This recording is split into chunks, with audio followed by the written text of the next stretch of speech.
দূর থেকে দেখে অনেকেরই খটকা লাগে। এটি যেন বইমেলার কোনো স্টল নয়, পরিত্যক্ত দোকানঘর। অর্ধেক ঝুলে থাকা সাইনবোর্ড, প্রায় ভেঙে পড়া শাটার, ধুলোয় ঢাকা বই, ভাঙা চেয়ার টেবিল, সব মিলিয়ে অন্যরকম এক দৃশ্য। রবীন্দ্রনাথ ও নজরুলের ছবির ফ্রেম ভাঙা, ধুলোর স্তরে ঢাকা পড়ে আছে ঠাকুমার ঝুলি, দেশ বিদেশের রূপকথা কিংবা শরৎচন্দ্র ও জীবনানন্দ দাশের বই। দর্শনার্থীদের কেউ ছবি তুলছেন, কেউ আছেন থমকে দাঁড়িয়ে। জীবনের সব আয়োজন এখানে একসাথে।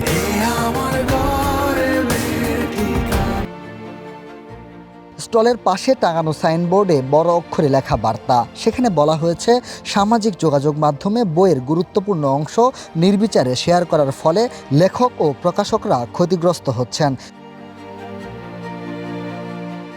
অনলাইনে প্রকাশিত সাহিত্যকর্মের বড় অংশই পাইরেসির শিকার হয়। এতে লেখকদের প্রাপ্য সম্মানই কমে যায়, অনেকেই লেখালেখি থেকে মুখ ফিরিয়ে নেন। এমন অভিনব উদ্যোগ হাতে নিয়েছে বিদ্যানন্দ ফাউন্ডেশন, যা এবারের বইমেলায় সকলের নজর কাড়ছে।